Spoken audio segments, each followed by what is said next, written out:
आपने देखा होगा कि अक्सर जो लोग कोरोना का शिकार हुए उनमें से जो फिज़िकली फिट नहीं थे, जो एल्डरली थे, जो बीमार थे, उनका जो बीमार होने का रेट था वो डबल हो गया। लेकिन जो लोग अपने आप को फिट रखे हुए थे उन पे कोरोना में असर किया, लेकिन इतना ज़्यादा नहीं। सो एक्सरसाइज रिलेटेड और हेल्थ रिलेटेड हम हमेशा बात करते हैं, तो इसी हवाले से फिटनेस एक्सपर्ट नुसरत हमारे साथ मौजूद हैं। मैं इनको वेलकम करूंगा। Nusrat Hidayatullah, thank you so much for coming. It's a long time after क्या मैं आपको देख रहा हूँ। Obviously you are pretty busy in all your staff, but now इससे पहले कि मैं आपसे ये पूछूं, क्योंकि हमने बात करनी है आज के what's the healthy way to lose the weight, वो सारी चीज़ें, लेकिन बिकॉज मैं चाह रहा हूँ टॉपिक को कनेक्ट करना। आपने भी देखा होगा कि बहुत सारे लोग जो इतने ज़्यादा फिट नहीं थे, जब ये कोरोना वाले केसेस, ये सारे मामला आए, तो वो इतना ज़्यादा सस्टेन नहीं कर सके। सो आगाज़ तो हम इसी मैसेज से करेंगे कि आप लोगों को ये बताएं कि अगर आप अपने आप को फिट रखना चाहते हैं तो ओमिक्रॉन और कोरोना ये वाले मामला, इससे भी आप थोड़ा बहुत बच सकते हैं। I mean, बिल्कुल, जो लोग फिट रहते हैं वो ज़्यादा मसलों से बच जाते हैं। This is any kind of बीमारी, any sort of immunity related thing. तो corona is one of those things. जो ज़्यादा फिट थे, जो ज़्यादा अपनी इम्यूनिटी का ख्याल रख रहे थे थ्रू न्यूट्रिशन और through training, they just happen to do better, even though there were rare cases जिसमें एथलीट्स भी थे, ट्रेनर्स भी थे जो काफ़ी badly affect हुए, but those were rarer cases. Usually it was people जो थोड़े weak हैं, elderly हैं और unfit. So definitely you want to take care of your fitness and your health just in general, ताकि कोई भी चीज़ आए सामने, so you're not as badly affected by it. Okay, now let's formally begin our segment. Nusrat, एक बड़ा मसला होता है आजकल हमारे यहाँ भी, लोगों को बड़ा इसका ना ट्रेंड हो रहा है कि now we have to look smart, we have to look shredded. बल्कि वाला तो चलें, अब वो दौर जा ही रहा है, बट बहुत से लोग इसमें अनहेल्दी तरीके अपनाते हैं। एक तो हमारे एथलीट्स हैं जो स्टीरॉयड्स एंड ऑल दैट, वो सारी चीज़ें करते हैं, दैट्स एब्सोल्युटली डिफरेंट सेगमेंट। लेकिन क्योंकि वो एथलीट्स हैं तो बहुत सारी चीज़ें समझते हैं कि कहाँ पे उन्होंने अपनी चीज़ें ठीक करनी है और कहाँ पे आउट ऑफ कंट्रोल जा रहा है। So let me drag my self. आम आदमी, कॉमन पीपल जो आजकल बहुत सारे बूट कैंप्स ज्वाइन कर रहे हैं, दिस एंड ऑल दैट, तो उनको जो बताया जाता है वो तो कॉम है ही नहीं कि हम फॉलो कर लें, ठीक है। जो हमारी मर्जी आएगी हम वही करेंगे। अब हमें नहीं पता कि हमें क्या चीज़ शूट कर रही है। हमने किसी से सुन लिया कि यार वो फलां पिल थी, उसने तो कमाल कर दिया, तो वो पिल अब मैं भी खाना शुरू कर दूंगा। सो मुझे बताएं the healthy ways of losing not the weight but the fat. Okay, so first thing I would suggest to everyone कि आप बाहर का खाना बंद कर दो। आप बाहर का खाना बंद कर दोगे तो ऑटोमेटिकली बहुत सारी चीज़ें will disappear from your life. रात को देर से खाना, बीच में खाना, अनहेल्दी चीज़ें जो शुगर या फ्राइड होती हैं, एनीथिंग लाइक दैट, जो यूजुअली एटलीस्ट जब हम बड़े हो रहे थे घर पे ऐसी चीज़ें नहीं बन रही थी, तो हम काफ़ी चीज़ों से ऑलरेडी बच चुके हैं। तो वन गुड हैबिट इज़ कि आप बाहर से मंगाओ नहीं। सेकेंडली, अगर आप कर सकते हो तो आप अपना खुद खाना बनाओ, so you have complete control. आपको पता चले कि ये क्या इंग्रेडिएंट है, इसके बाद इसका क्या इफेक्ट हो रहा है मेरी बॉडी पे, मेरी एनर्जी लो तो नहीं हो रही या मेरी एनर्जी हाई हो रही है। So this sort of may be getting involve with the cooking process will definitely help you. तो जंक फूड आपने अवॉइड करना है एंड हेल्दी आपने खाना है। अब वो जितना हेल्दी होगा उतने अच्छे आपके रिजल्ट होंगे, and healthy is different for everyone. For example, अगर कोई बंदा, now this can be based on your genetics or your preferences and the body type as well, and the body type as well. And for example, अगर किसी को जो है keto diet करनी ही नहीं है या लो कार्ब करना ही नहीं है, तो वो सस्टेन ही नहीं कर सकेगा। If you force yourself into something जो आप enjoy नहीं कर रहे हो या आपकी आदत नहीं बन रही, तो वो सस्टेन नहीं होगा, आप हर कुछ ही छोड़ दोगे। सो आई यूजली आस्क पीपल कि आपको क्या पसंद है खाने में, उसी को हम थोड़ा बहुत आगे पीछे करके we can make that comfortable for you. So that makes a really big difference. And secondly, genetics makes a really big difference as well. अगर आपको किसी चीज़ से एलर्जी है या आपको कोई चीज़ सूट नहीं कर रही या आपके ख़ानदान में there's a certain autoimmune condition जो आपको a certain ingredient is not suiting you, you want to eliminate that from your life. Things other than that I currently are recommending is sleep and recovery, water consumption, focusing on reducing your stress levels. All these things will eventually make you leaner, yes, but they'll also improve your life.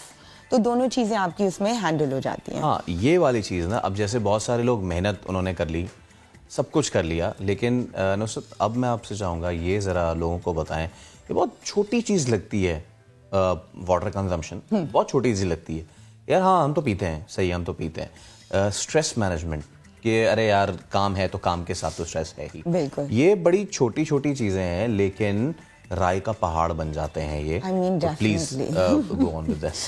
I mean, for me, diet includes sleep. It includes आप product कौन सा लगा रहे हो. It includes कि आप air कौन से, which are you surrounded by. So it includes everything because your skin absorbs everything. And so it's not only what you're eating, it's also again what you're drinking, what you're applying, what you're surrounded with. Hydration is very, very important. Usually हमें ये नहीं पता होता being a woman and being a man or being a child हमें कितना पानी पीना होता है. So we think something like 3, 4, 5 glass is enough. But for women, 2.7 to 3 liters of water. If you're working out, 350 to 500 ml more. For men, 3.7 to 4 liters of water. So you can imagine 1 liter of water is 4 glasses. तो अगर आप सिर्फ 4-5 glasses ही दिन में P रहे हो, you're drinking 1/3. So उससे आपका मूड इफेक्ट होगा, एनर्जी लेवल्स इफेक्ट होंगे, मेटाबॉलिज्म इफेक्ट होगा, परफॉर्मेंस इफेक्ट होगा, muscle retention, fat loss, everything is affected with water. The timing of consumption is very important. Exactly. कुछ लोग सब कुछ कर आके पूरे दिन, हाँ. जब जो उनकी अंदर फैक्ट्री चल रही है ना, पूरा दिन उन्होंने खुश्क रखी हुई है। अब जब वो रात में सोने जा रहे हैं, कहते चलो यार मैं जरा कोटा पूरा कर लूं पानी का। वो That's not the same because number one आपकी sleep disturb होगी, आप you're going to wake up again and again to use the loo. So in fact I tell people कि सोने से पहले ज्यादा पानी आप ना पियो, दिन में उसको level out करो, वरना आप सोओगे नहीं and then again back to square one, तो वो हमने नहीं करना। In fact I suggest कि उठते साथ 1 से 2 ग्लास पानी आप P low while roaming around, जो अभी आपके normal morning के tasks होते हैं, ताकि at least आप start positively करो. And then there's lots of people जो already intermittent fasting पे हैं and things like that, so they can just start with their water consumption, their tea and their coffee and eat later. Okay. अच्छा Nusrat, now one thing, again sustainability पे आने से पहले बहुत सारे लोग हमारे यहाँ ना, जो हम because we live in this Asian region, अब उनको बड़ा शौक होता है ना, जो आई एम सॉरी बट जिसको कहते हैं फुल के उस पार पीपल, वो उन्होंने देख लिया जी यूट्यूब पे क्रिस गेथिन को, एंड नाउ देख लिया कि यार इसने शाहरुख खान और ऋतिक रोशन इनको कराया ट्रेन, अब तो मैंने अब उन्होंने सब्सक्रिप्शन भी ले ली, उन्होंने यूट्यूब का उसको वो भी कर लिया, सब कुछ कर लिया। बट मुझे ये बताएं कि हमारी एशियन जीन, हमारी Asian body type is way different from the European gene and European gene type. तो I want to tell you people कि ये बॉडी टाइप्स जो हैं वो क्या है हमारी, और उस पे किस तरीके से हम डिफरेंट काम कर सकते हैं। I mean definitely in terms of nutrition बहुत फ़र्क पड़ता है। जो भी आपकी इंडिजिनस इंग्रेडिएंट्स हैं और इंडिजिनस के अलावा seasonal, those will suit you most. So it is likely that the ingredients that are working with foreigners might not work so well with locals. And then again उसमें food allergies and sensitivities की बात आ जाती है. But if you look at it from an overall health perspective, ज़्यादा research हमारी foreign countries में होती है, तो उनकी programming, उनकी diet structures are usually quite effective. फिर उसको हम यहाँ पे टेलर मेक कर सकते हैं। अनफॉर्चुनेटली यहाँ पे बहुत ज़्यादा स्ट्रक्चर्ड रिसर्च नहीं होती। There is not a lot of science behind training over here. There is I mean यहाँ पे we are just still focusing on basic like medication and health for our community, तो we can't move in that direction. So if we're going to use the research that's authentic, that is done abroad, there has to be some form of translation. कि भाई अगर ये यहाँ पे ये ingredient है तो हमारे लिए क्या suitable होगा. So with our program, for example, we focused on that 10 years ago कि अगर बाहर broccoli खा रहे हैं तो यहाँ पे हम गोभी खा सकते हैं, तो क्या उसमें alignment हम करेंगे. अगर बाहर whole grain bread है तो यहाँ पे हम whole grain रोटी बना सकते हैं, because आटा तो वही है whole grain. So how to make those substitutions. And then अगर आप बहुत ज़्यादा deep चले जाओ, पाकिस्तान में lots of people are lactose intolerant. You know, it just doesn't work with our genetic profile.